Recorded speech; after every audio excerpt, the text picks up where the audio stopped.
코로나19로 봉쇄됐던 북한의 국경이 다시 열렸지만 북한의 경제 사정은 여전히 나아지지 않은 걸로 분석됐습니다. 구시대적인 계획 경제에 집착하는 북한 당국이 허가받지 않은 상거래와 외화 거래를 금지했지만 오히려 역효과가 나고 있다고 합니다. 양민철 기자의 보도입니다. 코로나19로 북한이 3년 넘게 국경을 닫아걸고 중국과의 밀무역마저 차단되면서 물자 부족 속에 물가는 급등했습니다. 중국어시 5만 원짜리였으면 50만 원으로, 만약에 가격이 2만 원이었으면 한 킬로에 20만, 40만 원 오르는 거예요. 이에 우리의 경찰청에 해당하는 북한 사회안전성은 지난해 8월 경제 통제를 강화한다는 포고문을 발표했습니다. 여기엔 허가받지 않은 개인, 기업 간 상인위와 외화 거래를 금지하는 내용이 담긴 것으로 전해졌습니다. 특히 김정은 위원장은 당시 반드시 환율을 잡으라고 지시한 것으로 알려졌습니다.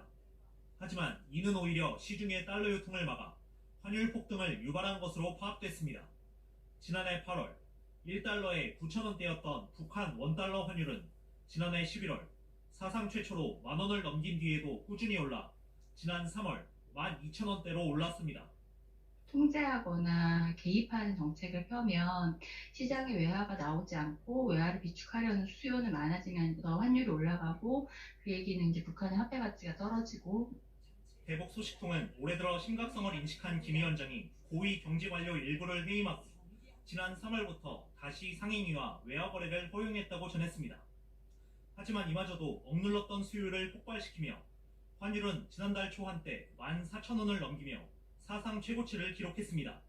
포고문 발표 이후 8달 만에 60% 이상 급등한 겁니다. 당국의 허술한 환율 정책에 혼란이 이어지면서 실무자들조차 상부의 통화관리 능력에 의구심을 나타내는 등 난맥상이 이어지는 것으로 전해졌습니다. KBS 뉴스 양민철입니다.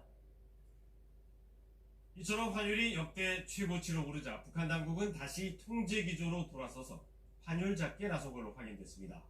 또 주민들에게 지급하는 월급도 현금이 아니라 카드로 지급하는 정책을 내놨다고 합니다. 고은희 기자가 보도합니다. 환율이 들썩이자 북한 당국은 다시 지난달부터 지난해 8월 하달한 포고문대로 강력한 통제로 돌아섭니다. 특히 환율은 1달러당 북한 돈 8,900원으로 목표치를 설정해 각 기관과 상점 등에 통보했다고 대북 소식통은 전했습니다. 이후 강력한 단속에 지난달 중순 환율은 1달러당 11,300원으로 하락했지만 다시 하순엔 12,800원으로 반등했고 이달 초 13,000원까지 올랐습니다. 북중 무역 재개로 외화 수요가 늘고 있는데도 당국이 단속을 강화하자 환전상들이 서둘러 외화를 걷어들인 탓으로 풀이됩니다. 물가 불안도 심화돼 쌀값이 지난달 킬로그램당 5,940원에서 이달 6,340원으로 한 달여 동안 6.7% 올랐습니다. 같은 시기 설탕값도 킬로그램당 11,600원에서 12,000원으로 3.4% 뛰면서 민생고가 가중되는 상황입니다. 또 주민월급이 장마당으로 흘러들어가는 걸 막기 위해 북한 당국이 임금을 현금 대신 카드로 지급하는 정책을 섣불리 실시한 점도 공식 거래 부문으로 수요를 몰리게 해 물가 불안을 부추겼다는 분석도 나옵니다.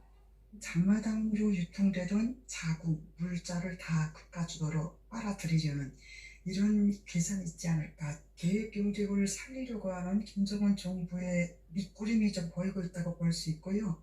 북한 당국이 한 달 사이에 통제를 완화했다가 다시 강화하며 오락가락하자 주민 불신만 깊어지며 경기는 더 얼어붙고 있는 것으로 전해졌습니다. KBS 뉴스 고은입니다.